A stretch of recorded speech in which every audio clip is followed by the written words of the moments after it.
You ask Tiger to solve. This deals with linear equations with one unknown. The final result is x equals 3/2. Let's solve it step by step.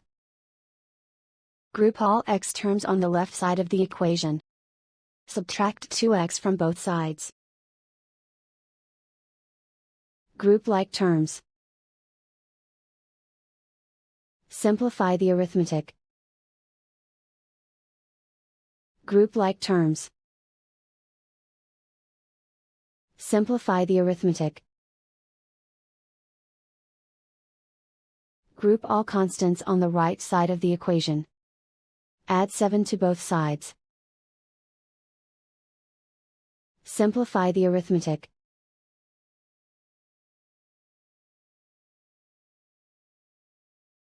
Isolate the x. Divide both sides by 2.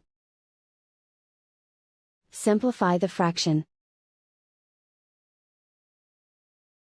And so the final result is x equals 3/2.